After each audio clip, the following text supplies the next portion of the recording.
I may be stupid, but I'm not dumb. I may be stupid, but I'm not dumb. That's gonna be someone's fucking campaign slogan. I guess the guy running against Takeshi 6ix9ine. He'd have to be 420, right? That's the person Takeshi 6ix9ine runs against. It would right? have to be what, like Kaneda 420. Kaneda 420, just underneath a sign that says "Stop snitching" emboldened on a fucking American flag.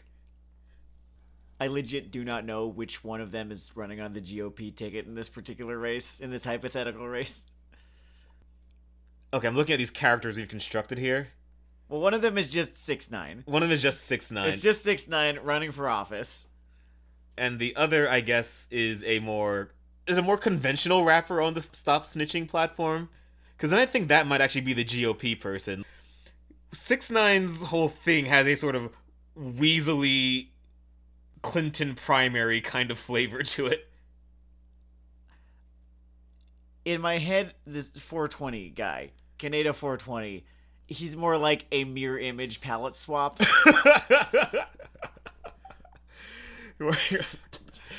Alright, I'm enjoying this polygon fighting team thing happening here. It's like he's a like a Luigi, or Dark Link, something like that. Dark Link, Dark Samus. Dark Samus. Ink Mario from Sunshine. Man, Nintendo really takes the quick route on that one, huh? It's, we're gonna call it a beloved trope of theirs.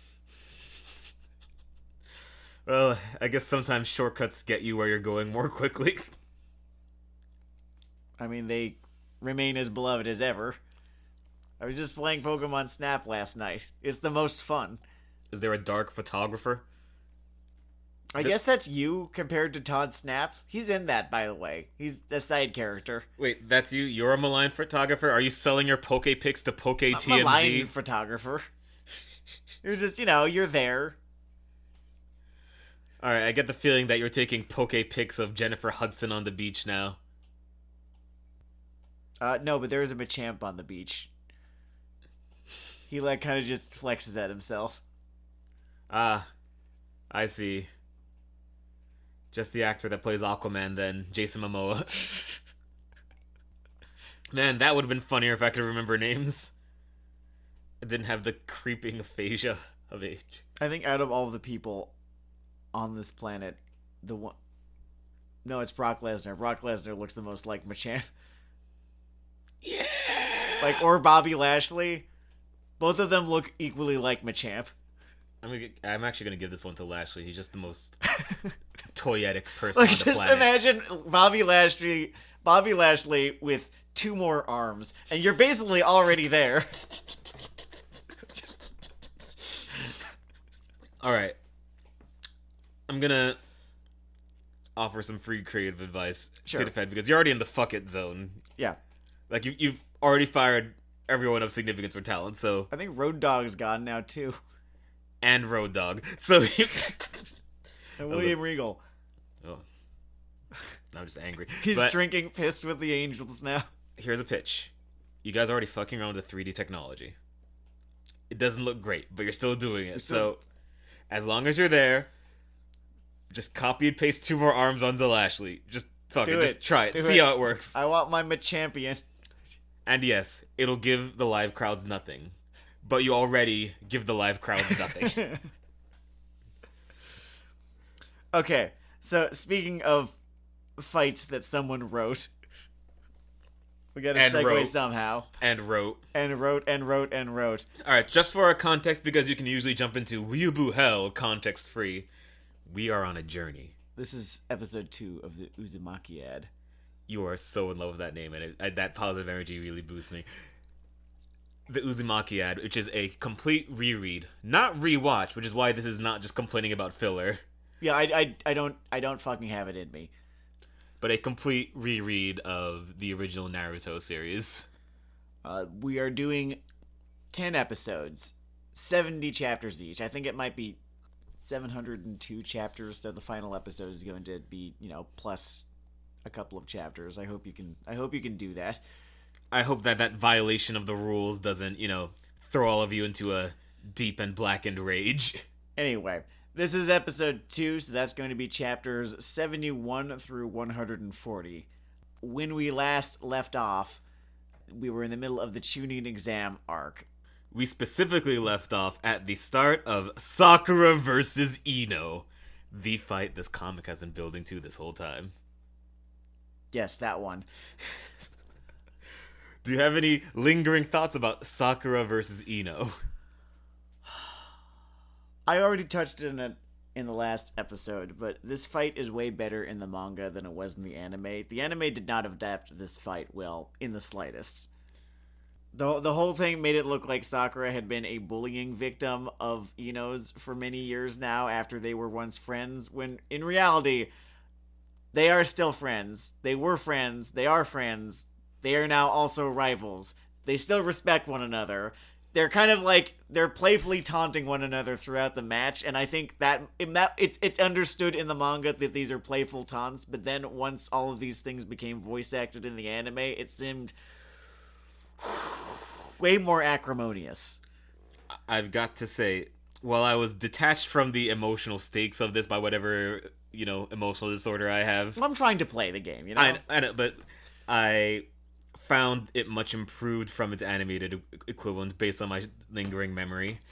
Mostly on a character front, which matters when you're talking and flashing back to your ninja childhoods. But I'm going to save that rant for a later fight, actually, because it annoyed me elsewhere. Which ninja childhood flashback? Because I'm pretty sure every fight of some significance in this goddamn thing includes a ninja childhood flashback. Oh my fucking god, Dennard.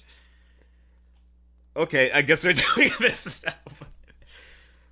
This was actually an odd one because it had this whole thing about how you have to try extra hard when you're a kunoichi because there are all these other there's like a glass ceiling and things. More like they said that there's like this whole other axis to learn because you have to learn to. Oh yeah, like the feminine arts. Yeah, to blend in there, and it's a weird speech. It's not the same type of weird speech as the torture weird speech, but it's a weird speech because the conclusion makes sense, like, the idea that it's hard to be a female ninja, but the logic tree it goes through there has me said, like, wait, what? No, there's like a lot of stuff in this particular manga that goes on a weird journey to get to what should have been a simple conclusion, I guess, yeah. A bit of spaceman logic there that I'm looking at a certain panel on your phone right now. Okay, alright. So, as you can tell, Sakura versus Ino is not the most important thing in comics history to me. I want to talk about my favorite panel in Naruto. There might be a better one later. I don't know. I don't think so. But right now, my favorite panel in Naruto. There is a fight between two characters. We're new to both of them, basically, in the grand scheme of things. Fairly new to both of these characters. We've met both of them before, but only briefly. One of them is a young blonde named Tamari. She carries on a giant fan. It's a quilting giant fan. It's kind of nice. Yeah, it's kind of a fun little gimmick of hers. And the other girl is like a girl named Tenten. She has like a weapon master gimmick, and she's in this martial arts squad. So you're kind of thinking, okay, the martial arts squad guys are kind of getting this push. Let's see what her I have never seen a blowout in fucking. It's a squash! It stands out even more because Naruto is the drag out the fight manga. Yes, and this happens entirely off screen. I'm not even making fun of it when I just say I enjoy this fucking image of this blowout. It's beautiful. It truly is. It's just, one of them is just sort of leaned up against her silly fan, and the other one is just slumped over it like a fucking dead deer. She's symbolically impaled upon the fan. Like, look at her. And look at her. That is the pose that someone who is impaled on a giant steak makes. That is what it's meant to suggest. Is that she has been impaled upon this fucking fan. It's a real 7-1 Germany Brazil kind of moment. Just little extra bits of context is this happened off panel. The floor around them is just covered in her weapon master little gimmick things, like just covered in little traditional ninja weapons. All the shit that didn't work just now. All shit that didn't work, like just like so many tendies spilled gently upon a basement floor. I can't remember if this fight ever got expanded upon in the anime. I hope they fucking didn't. I would be so ashamed of that. I think my guess is that they did because, again, they needed to stretch the material as much as possible. And, the anime, again, just not the greatest adaptation of all time, did the thing where, the last 3 minutes become the first 3 minutes, and, if they could expand people talking for any amount of time, then they would. A character was talking and thinking and expositing about something else, like, ooh, the next fight should be starting. And then while they were talking and thinking and expositing, that fight already came and went. Honest to God, I wish there was more shit in the manga like this. There's one that I've read up to so far. There's one other instance almost entirely like this. And I'm going to give But it's even after the time skip. We'll talk about it way later. Because I like kicking his shin so much, I'm going to give the author full credit on this one. Because he also basically just goes through all the other fucking fights in this tournament, so it's not so much a skip button. Some of them are longer than others. This... Try to say something there, Sammy boy. Yeah, is there a thought lingering on the corner of your consciousness? It's like he was in on the joke with 1010. And the joke didn't even exist yet. So how could he be in on a joke that did not yet exist? The two things that make me think he saw into the future of the joke of the swing getting more time than her is the swing making a Sand Village cameo. Oh yeah, it does. It does. Gaara's getting bullied on a swing. Ooh. Like bullying Ted Bundy when he's already Ted Bundy. I don't know what their fucking plan was. Speaking of Gaara, he's the next big fight in this block of 70 chapters, right? Let's see. It's not a big fight, but there's a Shikamaru, your boy, versus my fucking boy. Yeah. So I think my boy and my other boy, Shino, who I checked in the, not counting, the filler arcs of the anime, just, what is shown in the manga, completely, he's got 0 L's. Bug boy. Put your money on him, guys. Good for you. I think Shikamaru, I think he actually has a little bit more page time, so he is allowed to lose every now and again, but he always looks really fucking good doing it, and he doesn't lose this fight. So yeah, they start him off against Sound Girl, for whom the life of me I could not remember what her power. Wait, no, I remember she had bells, needles with bells on them, and I think the bells did something bad with chakra. And it beats the fuck out of me. You're really worried about it. But that fight has a fun finish where he has to sort of stretch the creativity of his little... Which is his power. Thing. And he gets to show himself off as a schmott guy, so to speak. He's kind of versed. Oh yeah, no, Shikamaru, he's the best. Morgan of Vamp Stamps in New York, for your weeaboo tattooing needs, has just entered with the observation that throughout the run of this, Shikamaru is kind of based. At one point, he has someone on the ropes and declares that he is their god now. Great. Right? What a fucking... By the way, this is sort of getting at a later idea of mine, but there's kind of a weird duality in Naruto going forward, in my opinion, at times, which is the stuff that is kind of less important just sort of tends to come off better in this. No, I see what you're saying. I do see what you're saying. I think about how he ends up handling a lot of the Sasuke stuff, right? And I almost wonder if the degree to which it is dialed up to 11 emotionally constantly is just due to how much in the back of the creator's mind is thinking, I have to make this element work. They have to understand this. This has to be cool. But that might be me trying to overanalyze the whole thing. No, it's a good point, because it is a good point. I think the stuff that is front and center often feels like he's trying so very hard to make it work, and often trying too hard to make it work. I'm definitely with you there. And it's just kind of me getting ahead of myself, but just to forecast my opinions, I think it's my whole problem of the entire pain sequence of this comic. We'll get there, I guess. Okay. I know the pain sequence only by reputation. Fair enough. But here's a conversation that we could potentially have about this whole fucking thing. The tournament arc. Right? The tournament arc. One of the most talked about fucking plot structures in anime. Mm-hmm. So how's this one compared to... What other, big tournament arcs are there? other big tournament arcs, I mean, there's the eternal classic, like, Tenkaichi Budokai, whatever thing that Dragon Ball is up to in its sort of early runs and Earlier later runs. on, there's the Black Tournament from Yu Yu Hakusho, a classic, as always. This is 10%. The Black Tournament, you had the whole sports day thing in Hiroaka. You had Negima's endless hell pit. I don't know what Ken Akamatsu's destiny is, what he is meant to do in this life, but I don't think it was Negima. It's a good question. I don't even know if it's happened yet. It's a great question. Let's see, Baki engages very heavily with the whole, basically 2 long drawn-out tournaments that are sort of considered 2 of its best runners by people. The entire second half of G Gundam is a tournament arc. That is very true. That is very true. God, I feel like I'm forgetting something hyper-relevant, but at least that gives us a good sampling here. Sure. Alright, so looking at those, how does this stack up?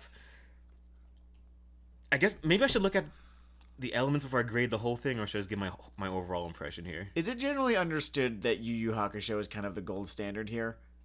At least out of our pool. Yeah, like out of the ones some that we people love.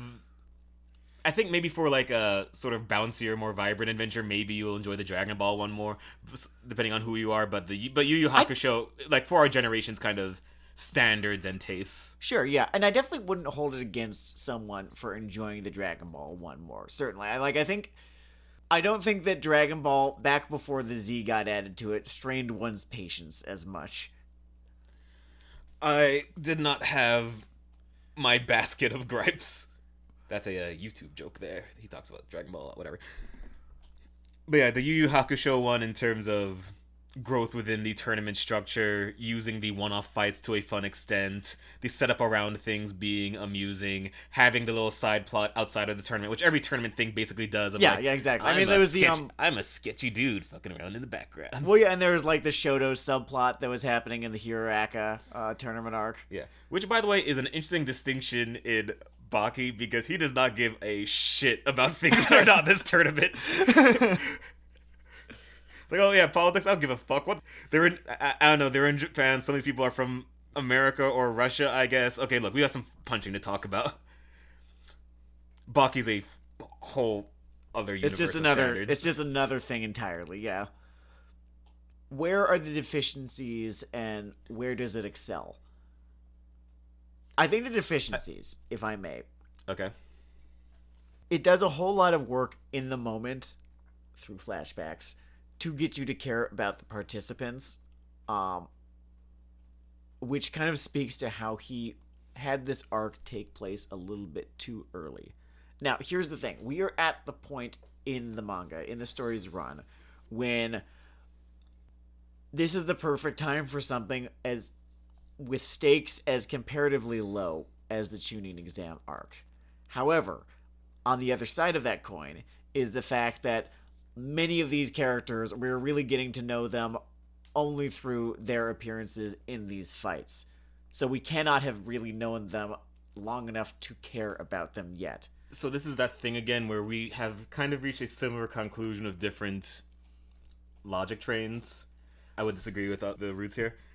I'm not sure about this stuff taking place too early, because we are 70 pages of 70 chapters of content in. That represents somewhere over 140 pages. Like, if there are these chapters are at least 20 pages. 20 pages? Oh, more than that. Yeah. That's a lot of narrative time. And honestly, these people are into... I know you said narrative time, but you didn't quite pronounce the V, so it became narrative time. That's a problem. And these people are into talking about what they are about enough that you kind of could have gotten most of people's thing through here. I think that, and I said this last time, but the combination of declaring what you're about at length, being discussed at length outside of the fight, and flashing back in the middle of the fight, just draws out every beat of everything. You know what? I'm talking about this trait of this as a tournament. I'm going to go to Well Remembered. My favorite choreography in this tournament. Not actually my favorite fight, because I am sort of almost bleeding from the odds of the amount of thing I'm talking about happening, but the Rock Lee versus Gaara thing. Mm-hmm. It has the opportunity. It has the spots. it has even the psychology and just the structure of the match to be so potentially cool. Yeah. And no one will shut up. No one will shut their fucking mouth. They won't even shut up mentally. They have to. And I'm just like, please, let me enjoy this moment. You started. The second they did the thing. It's almost an anime cliche, because I'm pretty sure Dragon Ball does some version of the fucking weight training thing, throw them off, the fucking stuff splits. But he just draws it and paces it out in such a fun way, and it characterizes the guy as like this fucking super underdog, tossing off the weights and splits something, and it's just, I am totally with you in that moment. Yeah, no, that sequence there works so well. And I don't know why you would do that and then have 3 pages of, oh, you know, when he threw off those weights, he actually works really hard by walking around with those weights on all the time. And the reason that he's normally slower than he is now is because, you see, he has these weights, and weights are heavy. Heaviness is a ninja technique invented by Ulysses Weight in the 1830s. There's this moment that happens where he takes off the weights, he drops the weights. So somewhat like Kakashi's like, oh, he's been wearing training weights. Yeah, okay, so he's taking them off. That commentary, sure, yeah, fine, whatever. When he drops the weights, they make this big boom when they hit the ground so that you, the audience, get this indication that, oh, these were extremely fucking heavy weights. They both, like, when he dropped them, they kicked up this giant fucking cloud of dust. And then they told us, wow, those were some really heavy weights. Shut up, please. And that scene taught me why these 10 episodes exist. They taught me why there's no divisive fucking manga, anime, whatever thing in a while. Because it has both that scene where he drops the weights and the explanation afterwards. And that just meant there would be 2 camps of people arguing forever. That's the thing. There's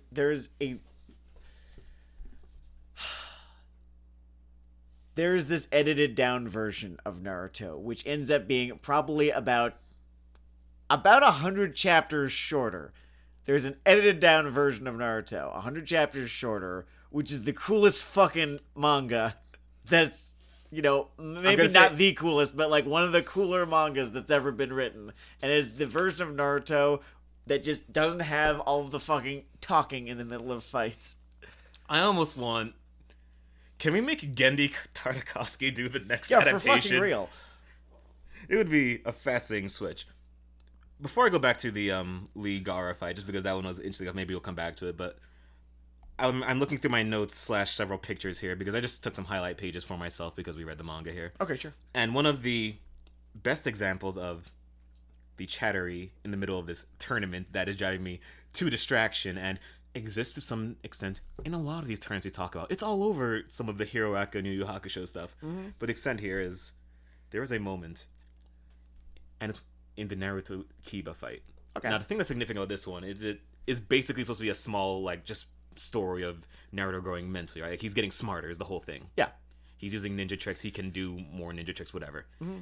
And it's one of those puzzle box fights that he likes that, again, for better or worse, it basically turns these fights into sort of an IQ contest, which is way better than a power level off, so I mean, he's got that on Bleach.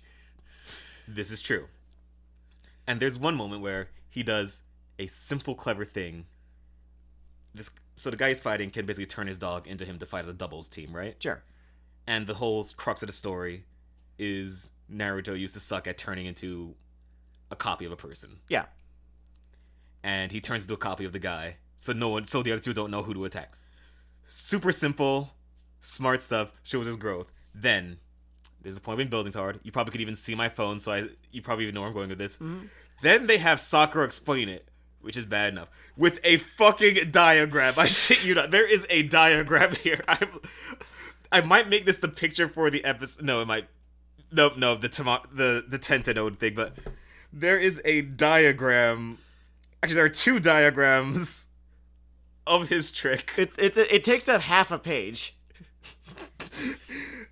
And they're labeled like Naruto as Kiba, Kiba as dog, dog as Kiba. I know you're this proud is 14. I know you're proud of this. I know you're proud of like having come up with this fun little twist in the fight. I know it probably took a good 15 or 20 minutes or so for you to do so. I'm proud of you. That was cool. Why are you making it not cool? Why are you making this lame for me? Why are you making it hard for me like this? Stop making it so fucking difficult for me like this.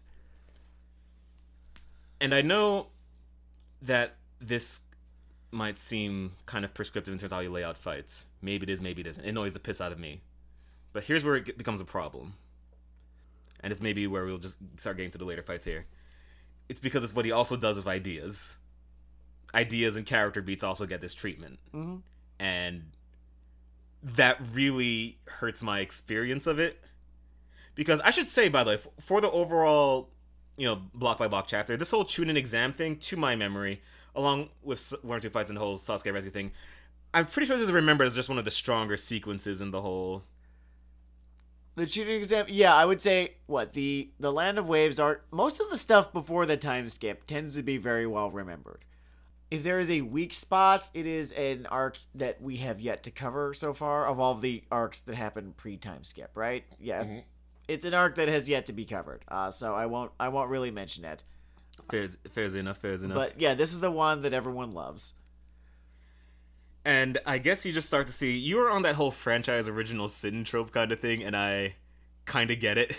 Yeah, just stuff that has always been there, it would seem.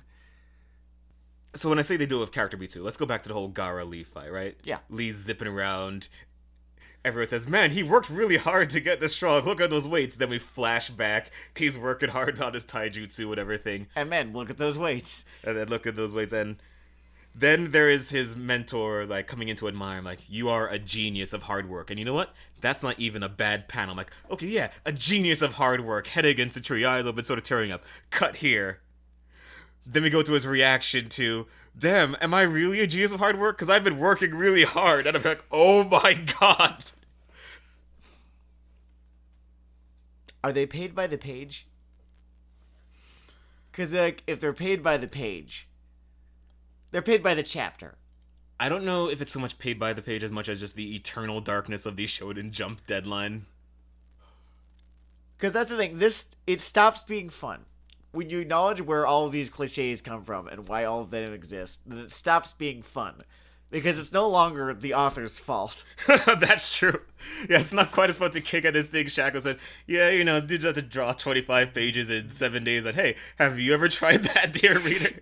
Because the blood will be leaking from your eyes. Oh, you have 2 assistants. Good. The blood will only leak from one eye. Or it will leak it from one of each of your eyes.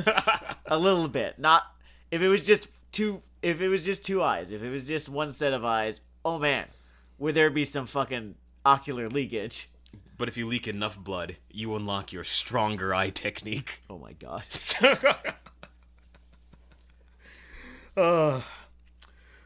The Gaara Lee fight. I'm kind of interested in Gaara in this, not as a character, but as a construct, because he is, as we established in the last episode, the edgiest boy in the world.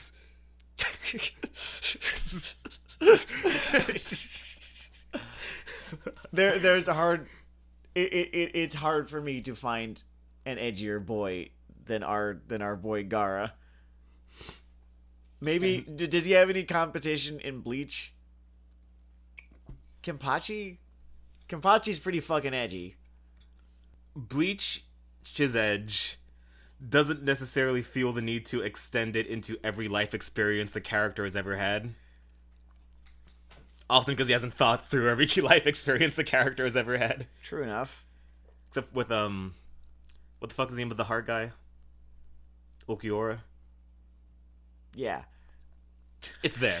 But, Gaara, aka, Naruto's Shadow the Hedgehog, by intent... There's an interesting thing storytelling wise that they did with Gaara, which I kind of liked. Mm-hmm. But which is they kind of really they build up this fight that's gonna happen between Gaara and Sasuke. Yeah. And then eventually, I think within these 70 chapters, because these 70 chapters do also include the entire invasion arc, right? Yeah. Yeah, so they build up this fight that needs to happen, that's going to happen between Sasuke and Gaara. They get about halfway through this fight before the fight is interrupted because, it's on now, motherfuckers.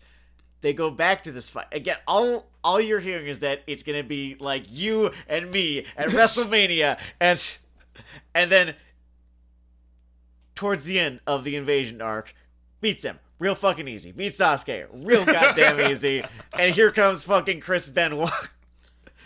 And because this has really been about him versus Naruto this whole time. And on a storytelling level, I kind of like that. I kind of like how he didn't even consider that, his actual biggest threat right here. Like, the guy who was actually always meant to fight was Naruto. We're at the stage of the comic here where the superstructure is basically still intact. Because the long-term story here is basically they kept repeating the beat of Naruto wants to be the big hero, fucks up the save, be the big hero, fuck up the save, be the hero, fuck the save. And this was the arc where he finally got to, be the guy. Like, be the guy. And, go over clean, even. Go over clean, save Genius Boy.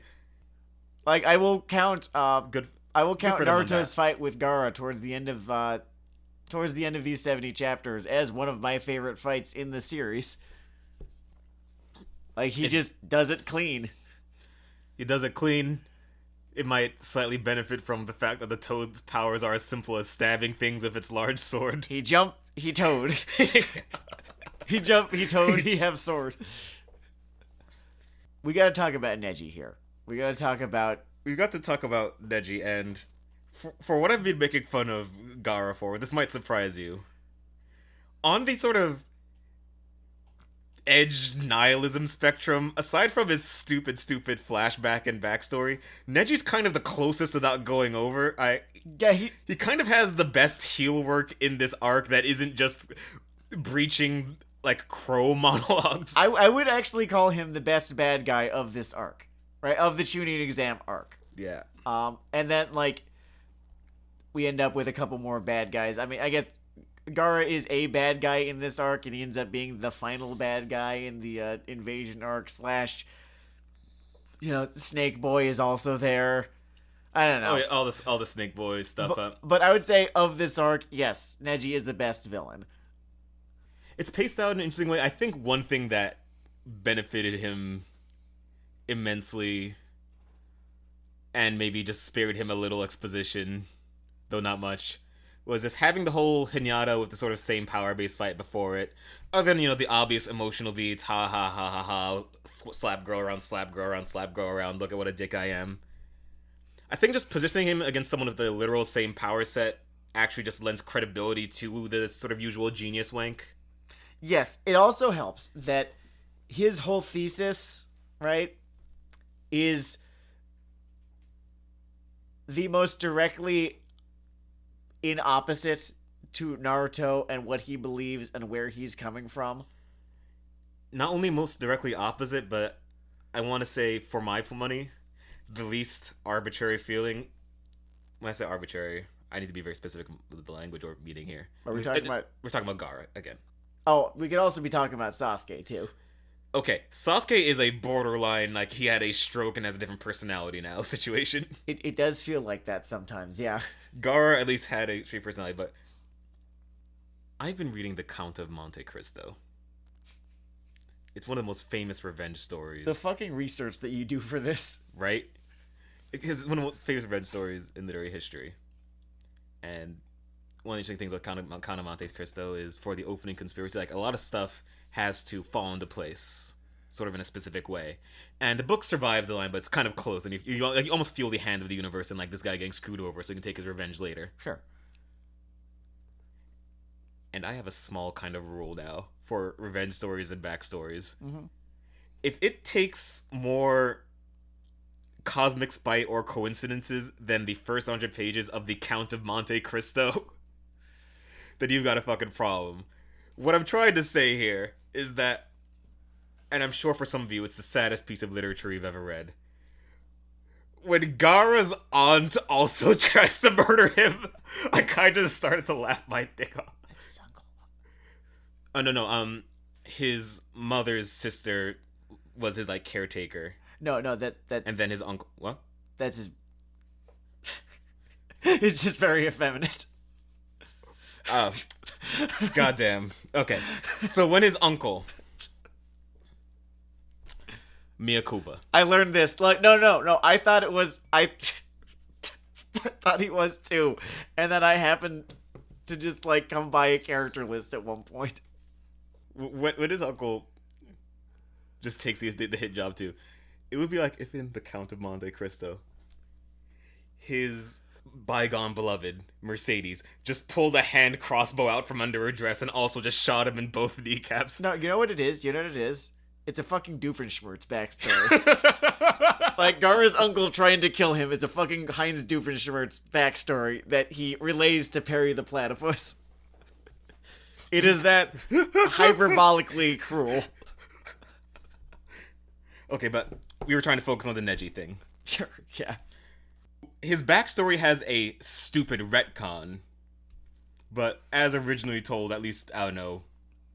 Actually, I don't really care so much about Neji's backstory. I think his delivery of his thesis stuff is done in a fun way. Like, the backstory is almost ancillary to just how much he fucking believes the things that he is saying when he is saying them to Hinata and then Naruto. Yeah. Also, it's just, ultimately, it's a merger of, visuals, and I kind of just like the specific, like, empty-eyed scowl that he draws on Neji's weird eye thing. Yeah. I remember Neji has a swastika on his forehead. Mm-hmm. Now, it is the Buddhist version of the swastika. I remember he definitely did not have that in the US version of the anime. I don't know what they did. I don't know if it was like an orange in the new black box or something. I think they just kind of airbrushed it out. I think they put a different symbol there because it's important symbol. Because it's their super doom death seal brain destroying thing. Fucking Nazis, man. They ruined swastikas. It's true. It's funny to say out loud. Among other things. There was other stuff that they did. I guess his sort of bit at least gets to evolve between the two rounds of the tournament too.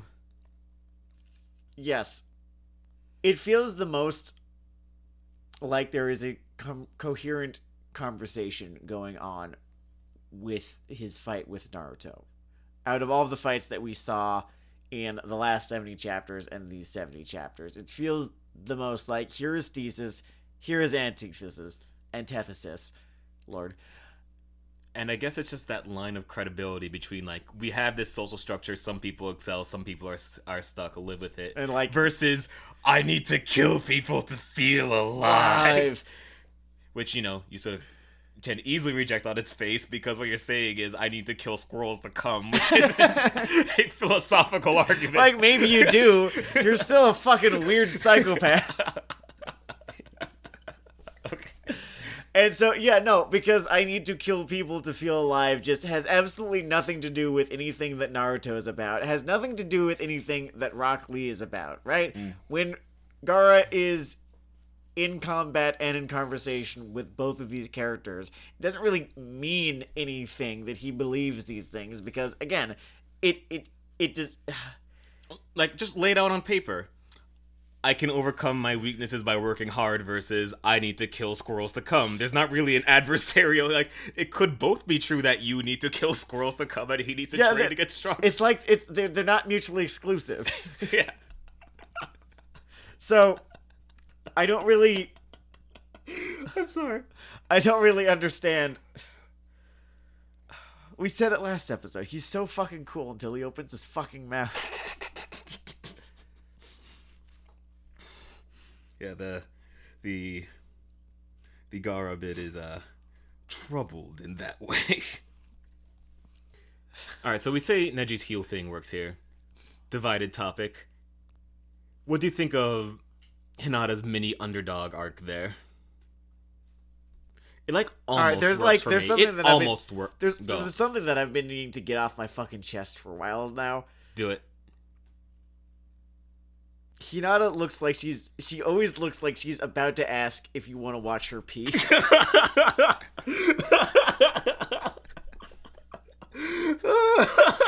And like, I don't know what to do about this.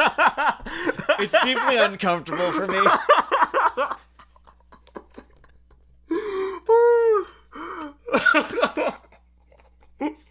Because I don't, in fact, want to watch her do anything. Oh god, now I'm just seeing that, like, fingers pushed together expression in my head. Yeah, exactly. Like, it's a really fucking hard sell. And she knows it. Sorry to bother you, but how would you feel? Hey, so, we've been going out for a little while.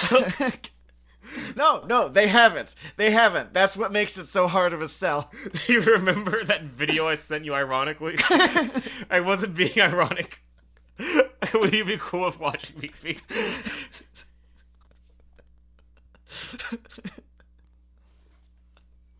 And maybe this is entirely a me problem. Maybe this is my own shit right here that I'm projecting onto this character. What you're saying is a very funny version of she is hyper obsequious, and it's supposed to be a character trait, but it's taken to the point it's annoying. I hadn't thought about it that hard. Okay, well, from the outside looking in of, she looked like she's about to ask you what on her feet. There's a thing where she lacks confidence and is cloying, which is a story you could tell, but this rendition is a little oopsified. They lay it pretty thick, yeah. Oh, but her fight with Neji's good, though. Yeah. I like it. I think it's a good fight. Here's a weird backhanded compliment, because that's my relationship with Naruto, basically. Mm-hmm. Her starter point as a character is so fucking annoying. Her saying, I don't want to be like that person. I'm almost there doing what the Gaijin 4 Code. Like, yes, be less of an annoying bitch. You can do it. Please, I believe in you. Maybe there's just always money at the kick out at 2 tree.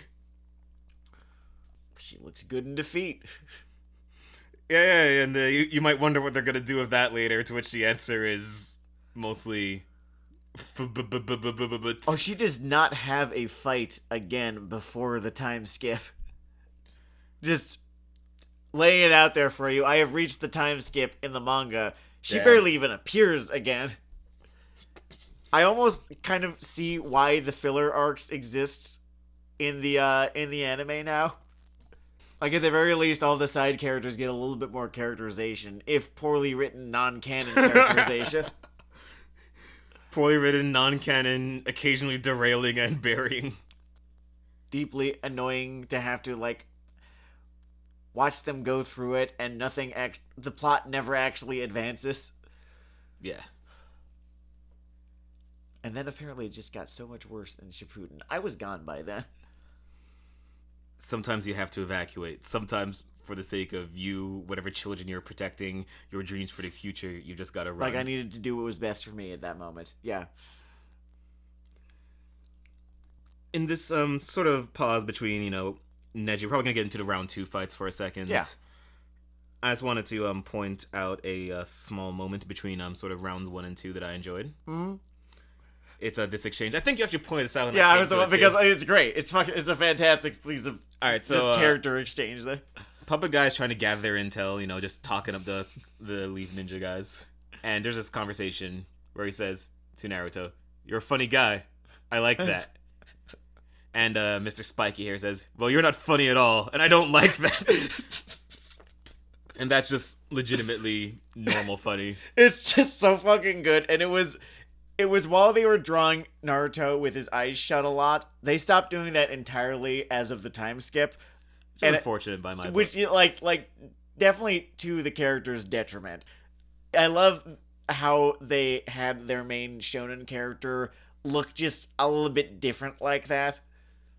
I don't know what it is with some of these, like, shonen long runners, where there's a sort of pasteurization of the character. You can sort of see it in the stills even. He becomes so much more square jaw, which I guess is an improvement over, what's his face, Ichigo Kurosaki, who became way more pointy jaw after the time skip. It reminds me of those comparisons between Japanese and European game boxes and American ones, where it's like scowling, curvy, like trying to look hardcore. Oh yeah, where they will draw the angry eyebrows on the Kirby for the box art. Yeah.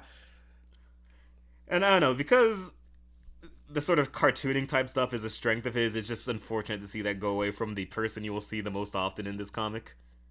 What, Sasuke? Sorry, it's too easy. Well, what's the old Radiohead thing? It's because you do it to yourself. You do.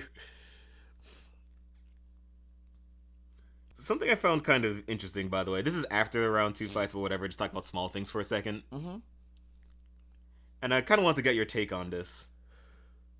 I was surprised, because a lot of the expository stuff is kind of annoying, but I was actually interested in the very, compared to everything else that gets expounded on, incredibly brief description of the political motivations for this war on the Sand Village side. Yeah, me too. And this whole, like, village in decline thing, like, they're just sort of materially and economically pushed into doing this. Yeah. Or so we are led to believe. Or at least they believe. I mean, the whole thing's like some kind of galaxy brain Orochimaru thing. Flaw of this, actually, and I don't know if it... Okay, tell me this is just me or this is your experience. Did you care less about the Orochimaru shit than everything else happening? That question has a slightly elongated answer.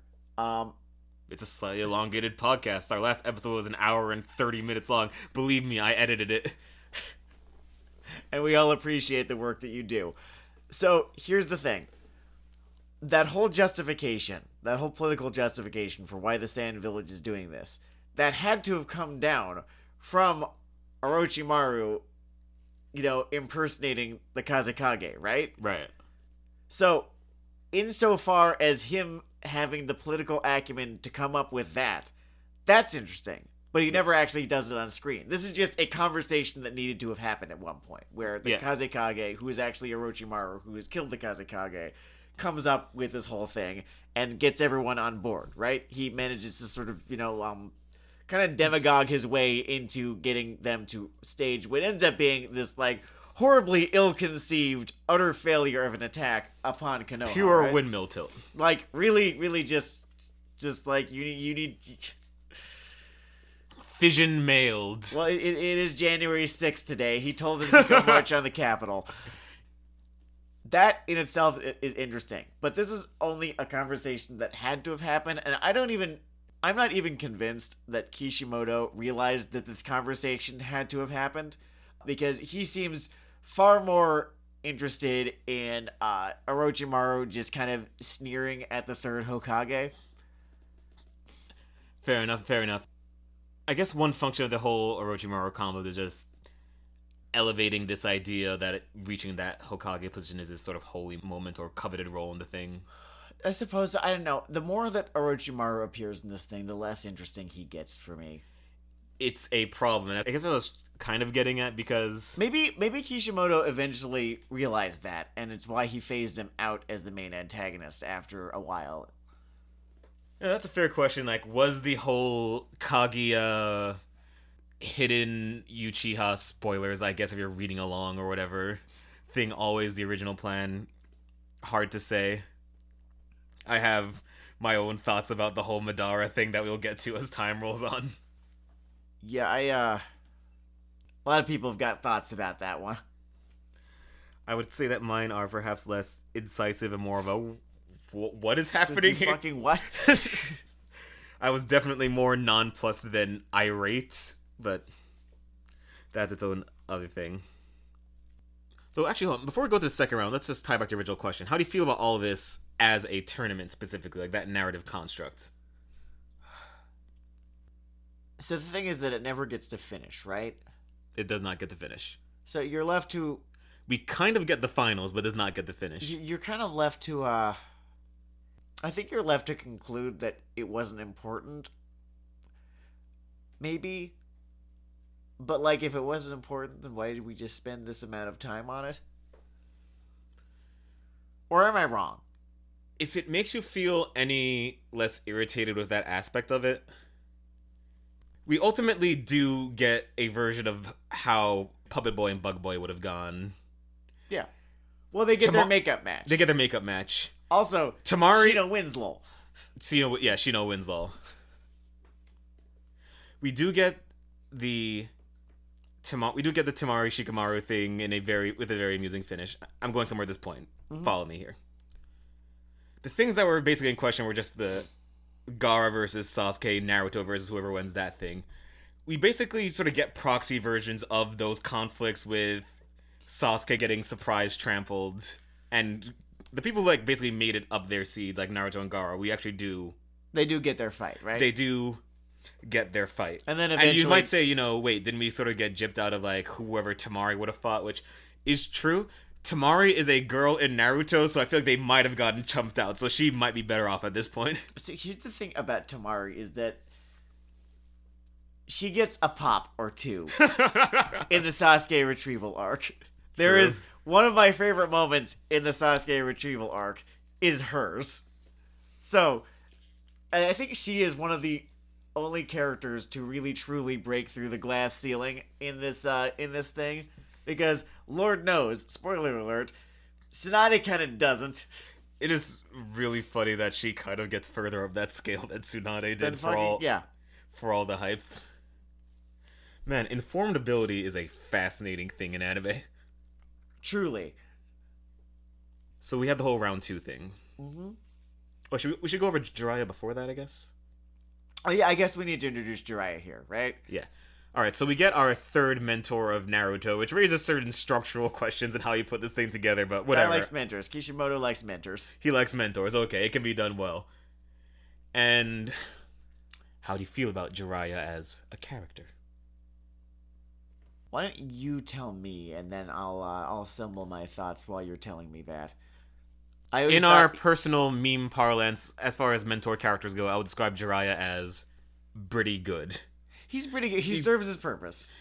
He serves his purpose. Like, it's not on the level of like oh god, what was the name of the Fullmetal Alchemist mentor? Izumi. It's not on the level of an Izumi where it's like thematically woven in a elegant way. There's a shoehorned like echoes of duos throughout history of famous ninja thing that I find it really hard to care about that. So every other ninja trio that isn't like the main three that exists in a flashback has to be some version of the Naruto Sasuke Sakura permutation. And like after the first one, we get it. I get it. Yeah, so because later on there's like the Kakashi flashback arc, and lo and behold. Yeah, I find it maybe harder to care about that aspect of his character. Raw personality, he just makes muster. I'm not super attached to his whole gag pervert gimmick. He's less of a sex past than I remember. I think the anime actually added like grabby stuff. I think that might be why. Could be. It could have also been that like he did grabby shit in the filler. That's another thing. I think also like he's not Mineta. I think like Mineta might in fact be the worst one in recent memory for me at the very least. And the execution of the joke in this comic is generally like Naruto thinks he's paying attention to the hot springs, but the guy's actually sort of looking over his shoulder. Okay, looking good. All right, back to this, which is amusing. Mm-hmm. I guess I'm trying to say that Jiraiya is just above functional. Yeah, because functional is basically an insult. You're just saying it does a thing, but he has a little color, but I'm just not. He's never annoying, but he's never exceptionally entertaining. Yeah. I find the way the frogs are drawn very amusing, and I declare them a welcome addition to my comic experience. I know that's your experience of the dogs. I like the frog thing. Yeah, but I like the frogs too, but I like the dogs a lot. I like.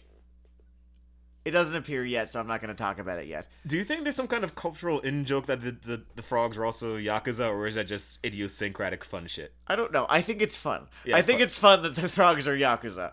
Here's a thing that I enjoy about Jiraiya, is that I really like his dynamic with Naruto, and how Naruto is just so amazingly not enamored with him. How Naruto does not let him have anything really in terms of like, yes, it is I, the great Jiraiya, one of the three Sen, and Naruto is just completely unimpressed the entire time. Is like, man, would you pay attention? I saw you looking down that woman's shirt.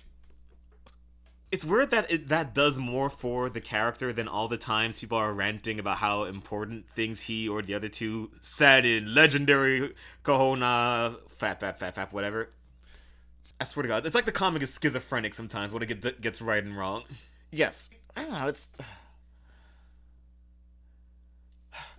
it has this, or almost, I guess, has this thing with characters and their deficiencies, I guess, where it almost understands that that's what makes these characters the most interesting. Mm-hmm. For instance, right? you've got Jiraiya, who's apparently this legendary ninja or whatever, and the most entertaining thing about him is the fact that, you know, he cannot impress a 12-year-old. Yes. Whatever, old man. Alright, so now that we've covered Jiraiya, we can actually talk about the second round matches. Sorry about that, people. I'm just trying to stay semi-organized here. There's a lot of ground to cover. I can't believe there's another 70 chapters of fucking content. Whatever. Remember, like, the Ebisu bait and switch? I wonder if that was intended as a bait and switch. It had to have been, because he needed to find a way to introduce Jiraiya without having Jiraiya just come out of fucking nowhere and be like, "It's I!" That seemed intentional rather than like a last minute changing his mind kind of thing. Yeah, you don't just accidentally invent Jiraiya. Yeah. That design was poking around notebooks. So we get back in this tournament proper. There's a whole Neji fight that we've talked about. And it's good. I like it. I think it's a very good fight, in fact. It's a good fight. And because I enjoyed the fight itself, even...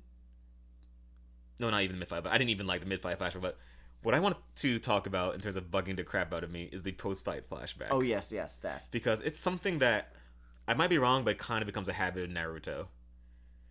But it is a flashback that is so determined to tie things up in a neat little bow in terms of Neji's character progression that it just robs it of a lot of the interest. Yeah, like, why didn't you just kill Moff after this? His character arc is done now. Like, if they had said, he died of a broken heart, I'm like, damn, life's like that sometimes. Instead of, without going into granular detail, there's this whole thing where... There was this whole injustice in his background, right? There's injustice in his background, and it basically does this hyper retcon where actually it wasn't an injustice, it was a sacrifice. It wasn't injustice. Your dad sacrificed his life, and your uncle tried to stop him because he really loved his brother, who he used brain eat no jutsu on at one point. And so this resolves Neji's entire reason for being the way that he is. It's crazy to me that is on multiple levels. There are a few kinds of logic, and this one irritates me on each of these scenes. Let's separate narrative logic, emotional logic, and that sort of like cinema sins, whatever kind of logic.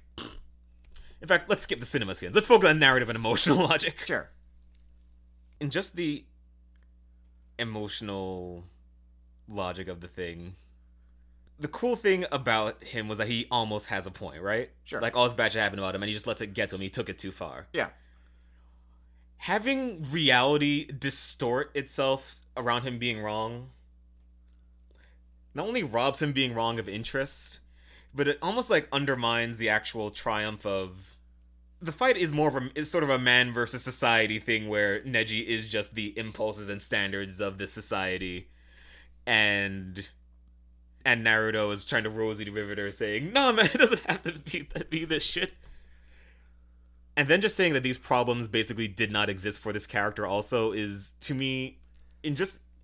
Before we even get if it makes sense or not that this happened, is just... I'm going to try to avoid the words bad writing, because maybe there is some universe where you just land that thread at Neil, but it does not sit right in the enjoyment of the thing. Well, it just neuters the power of the character. I think that there was a thing that they could have done. Very, very simple little change that they could have made. Where you could even have that whole flashback that robs all of, the injustice from the character's backstory. And the only thing that you have to change is Neji's reaction to this revelation. His reaction, canonically, was being, "Oh, okay, so my father did die a hero. Man, maybe that Naruto kid was on to something."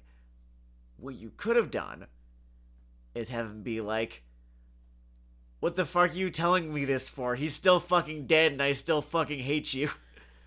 That would have had way stronger legs. Here's you giving me this shit now, like 10 years later, and here's me still furious in need of 10 years of therapy, and I didn't get any of it. Fuck you, old man. Which feeds into... I was talking about that other stream of logic, the sort of borderline cinema sins angle. I'm not going to dwell on this one because maybe it's not as fair. Mm-hmm. Do you think at some point in the last 10 years of this kid becoming a fucking serial murderer, it might have occurred to you to say, "Hey, by the way, it's not that deep." Do you think that's something he would have done before he had, I don't know, the chance to beat your daughter half to death? I would have said something before then, or maybe even afterwards. Maybe even after you beat my daughter half to death, I would have thought, okay, you don't feel neutral about this. Let's have a talk. Fuck, even if it wasn't true, I might have lied and said it happened that way. But if you're a fan fiction person, I would be very interested to just see what that fan fiction short story is if the guy was just making that shit up about his dad sacrificing himself. Glad that one worked. I think he bought it. Alright, so the Shikamaru Tamari thing sort of makes him. Yeah, that is... If you are not already into his character, then you are into his character when you get to the finish of that fight, which, I guess, to spoil it, because we are going through this entire fucking thing, we're going to spoil it, which is, he sort of has her dead to rights, just outsmarts her, and is like, well, I'm out of chakra, that's it. Because it's not important to him. It is the lazy Brainiac version of Steve Austin on the ropes, just... like, out of juice. Good fight. And I guess Kishimoto even knew he had a strong moment there enough that he made him the only one that graduated from this whole thing later. Yes. That was kind of a fun little touch right there. I don't think the two of them ever get their rematch. I think they do get married in the epilogue. I'm trying to imagine what that dynamic is like. I mean, good for the shipping quota. I wonder how satisfying or unsatisfying this whole experience is from a sort of shipping person's kind of... I don't care that deeply, but I wonder. Do you want to know, like, my perspective? Hit me. He seems to be actively trying to write a Naruto-Sakura relationship that he decides later on, oh shit, I shouldn't have been doing that. Let's not do that instead. I noticed that. I think his philosophy as far as the shipping stuff goes, as far as I can tell, is he sort of starts out with this on-rails mind. I think he starts with sort of on-rails mindset, and then he just sort of says, alright, whatever, just give the people what they want. And is that what they wanted? The Hinata thing seemed to be the fan kind of wank. Okay. I'm not saying it says, whatever the two of them do in the privacy of their own bathroom. Oh, you think it's in a bathroom? In this arc, and then even going forward, there's all of the semiotic cues of her being like, "Oh man, that Sasuke man, or that Sasuke guy. I don't know why I was wasting that many feelings on him. Like, here's Naruto, and I'm actually starting to see why he is in fact charming." That is what and you said. Naruto, for his part, matures, is not like a fucking ankle biter anymore. Like, he is writing a relationship, and then I guess 3/4 of the way through he stops. That whole paragraph you said here is the foundation of a generation of Flame Wars. I can see why. Yeah.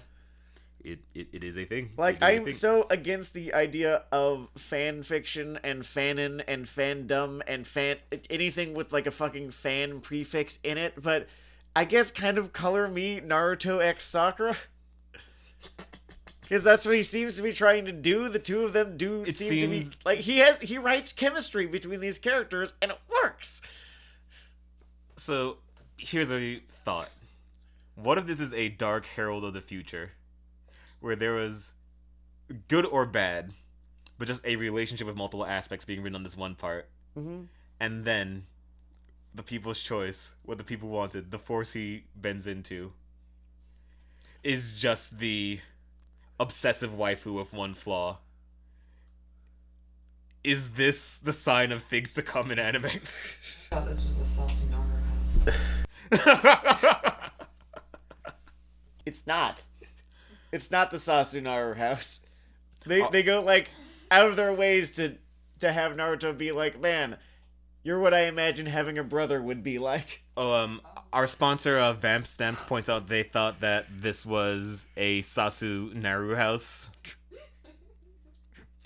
All I can say about that ship is it's fun as far as Would I imagine my own dating life? Sexual energy. They hate each other so much. It's very good chemistry. The microphone isn't going to pick up any of this. I'm going to be so bad later.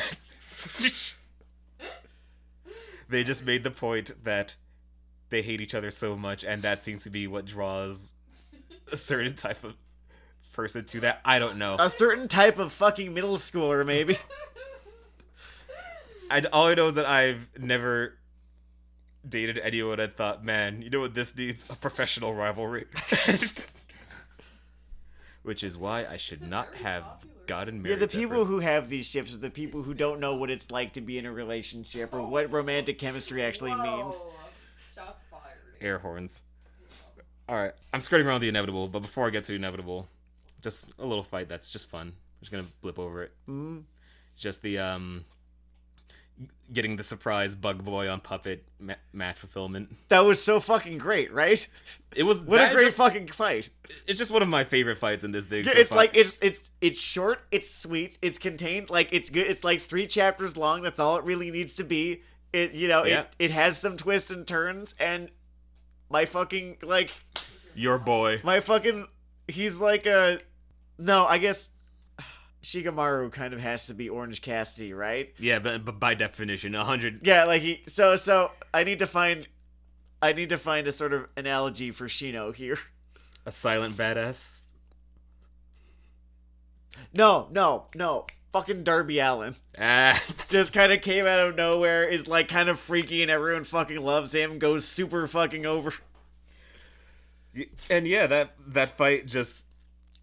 It's fun, it goes well, it basically has a lot of the appeal of this thing, like just the little cool looking things, the weird idea. Like, when you strip the whole ninja thing out, it's a guy with a giant murder puppet fighting a guy who uses bugs, and that's, I don't know, the kind of...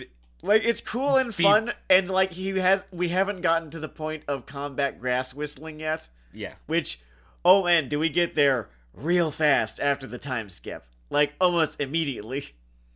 Are you saying the next puppet fight might not be as amusing? What? Just wait until he starts introducing members of the Akatsuki.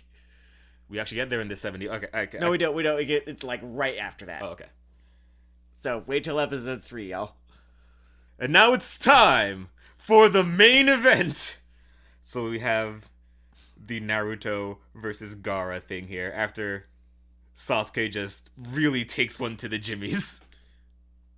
He looks okay. Like, he looks okay in defeat. He looks okay. He gets his cool little, I don't know, lightning knife hand, which... Man, that thing gets some exposition for someone who gets his ass kicked. The Herald of Grass Whistling, which is funny because it has the whole bird chirping name. And this ass kicking is what triggers his heel turn. Because he got his ass kicked, but Naruto didn't, and boo. It's the weirdest thing.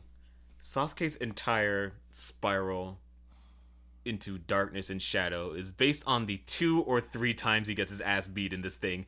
And I almost wonder, am I not meeting the genre on its rules here? Like, does getting kicked in the dick once turn you evil? Is that how life works emotionally? God, I hope not. Because like, it's basically the buy-in in terms of where Sasuke's character goes. Like, we're just left to assume that Gaara's sandaled foot collided with his left testicle of such shattering impact that his, like, moral center just contracted. They already seem to be kind of in a hurry to turn Sasuke heel. Like, all of his little darkness moments in the forest in that part of the Chunin exam arc. And it's so strange that it feels so rushed when, again, this whole spread of chapters here brings us into like 140 chapters of content. Yeah, no, and he's in a lot of it. He has feature fights and stuff. And he doesn't even turn heel. He doesn't even become a bad guy until after the next arc after this. So you'd think you could build the interior logic. I just kind of wonder why it feels so... maybe artificial? He knew exactly where he wanted to go with the character, but he could not figure out how to get him there. And like, to his credit, he did things to get him there, but they just were not the right things to get him there. Like, they have his, turn to the dark side be based on a mix Getting of kicked in the dick 3 times. getting kicked in the dick and revenge, and, like, they just, like... He tries to square it by, there's gonna be a flashback later where Itachi will have been, he'll have just freshly killed the Uchihas and he'll be like, and you're not strong enough. And so that's, like, the basis for, the for all of this is, like, revenge, and, like, where revenge and his wanting to be strong enough intersect. But it all feels like it was meant to justify a writing error. Compliment to this half, smacking the second half of this whole comic, by the way. Mm-hmm. I keep making this kicked in the dick and turned evil thing, but that structure at least did peel back a little in this half of the Mr. Perfect thing that just becomes eye-rolling after the skip. Yes, when he's no longer allowed to be bad at things. Yeah, no, correct, yeah. It does put some anchors of sanity in this half that, oh man, remember the time I tried to fight Sand Satan? Oh man, that shit didn't go too hot. I was still coughing up sand.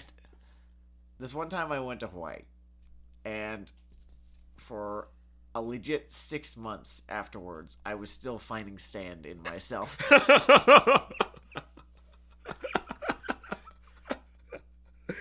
Tell us more about it, Mr. Lee. Like, I would just be scratching, parts of myself every now and again. Just like, or like I'll have just gone to the bathroom and I wipe, right? And like, there it is, sand. So, this Gaara fight's interesting.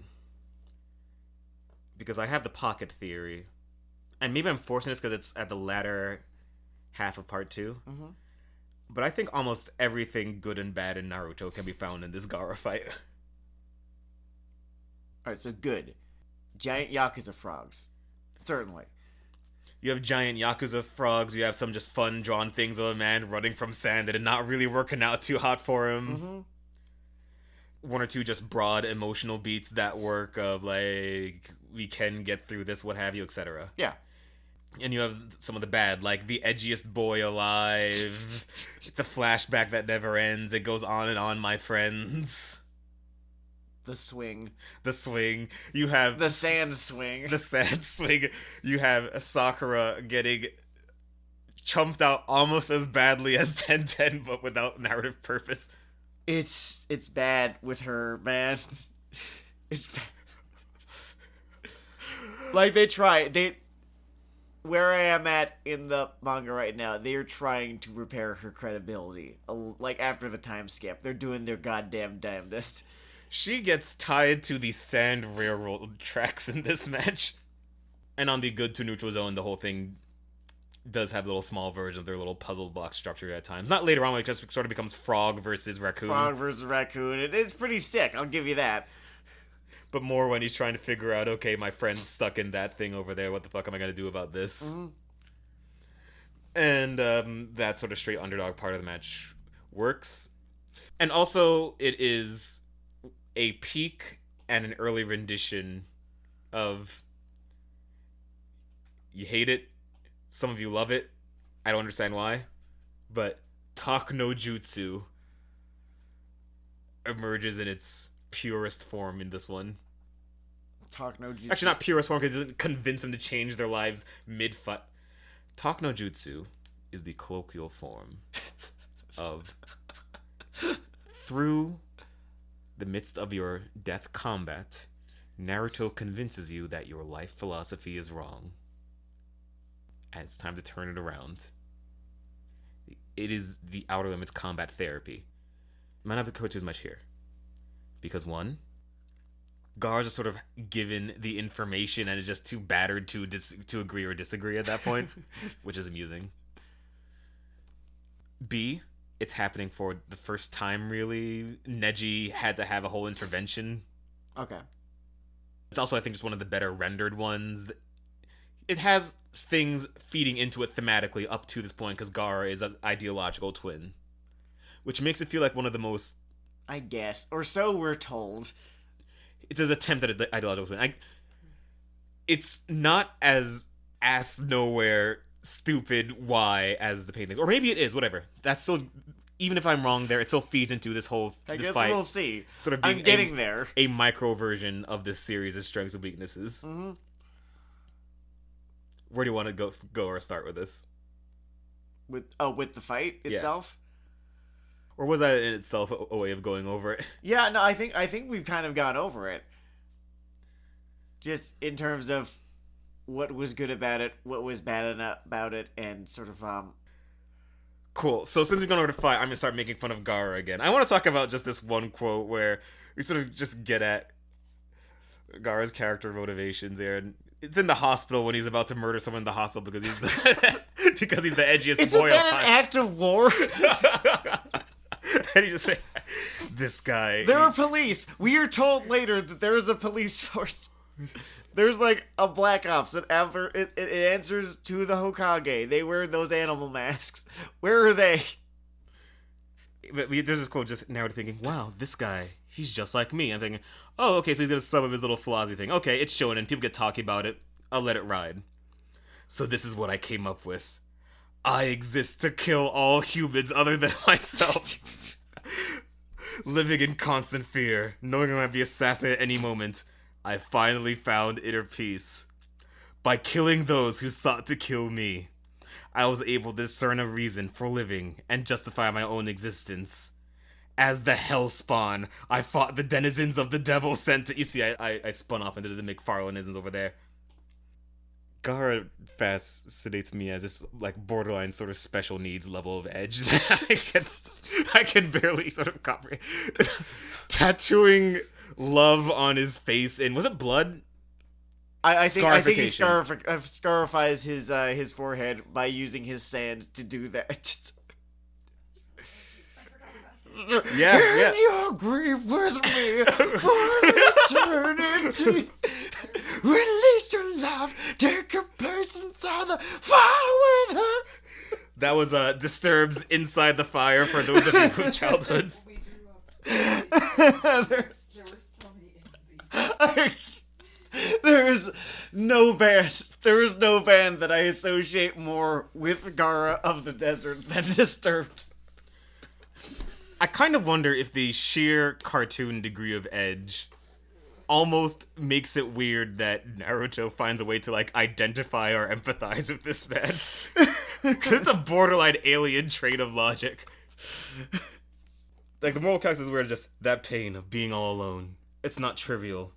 The way you feel, I don't know why, but I understand it so well. The hurt. And I'm there just saying, he murders children in hospitals of sand. You can't... I know you were both lonely on a swing and almost died. But then he murdered children on a hospital of sand. There is proof that you could make any idea a good one, which is... So in Mass Effect 2, there's one line. Literally one line. That boils down this entire overwritten philosophy that he has into one single sentence, which is when Jack says, "The way I see it, every time someone in the universe dies and it's not me, my chances of survival have gone up." There. Done. There. That's it. Bang.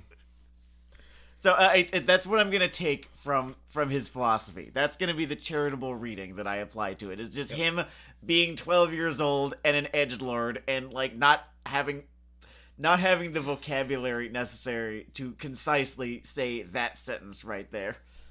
Or, to put it simply, brevity, which is, when you say something quickly, instead of taking a long time to say something, that could be said more simply and quickly, because, you want to take the short route to saying that thing and make sure you get there in a sort of speedy manner, is the soul or spiritual essence, the sort of cosmic unique signature within something that binds it to this earth. In a sort of, either a directly religious or sort of abstractly spiritual kind of way of wit or intelligence or, Oh my god, I get it! I forgot that he scarified the word love on his forehead. Oh man, he made Hot Topic so much money. Tell me what it is that I'm supposed to do now that I've allowed you to beat me.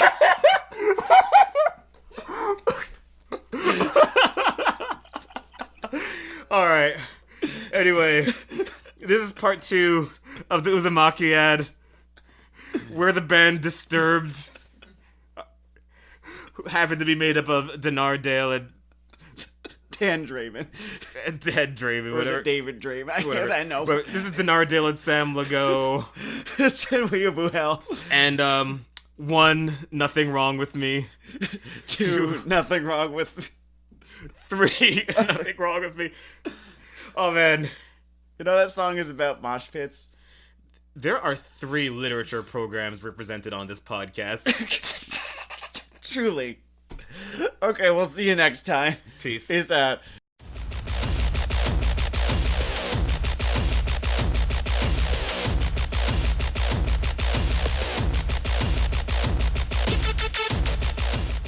You never saw any sexual chemistry between Sasuke and Naruto in all of your reading and rereading. Not even a little. Wow. It's just not where I'm at, I guess. I'm Queering Naruto, a radical rereading of Blue and Orange. They had the representation back then. I'm sorry? They're hot yaois. Yaoi existed. Yaoi existed as a genre, and it had for a while.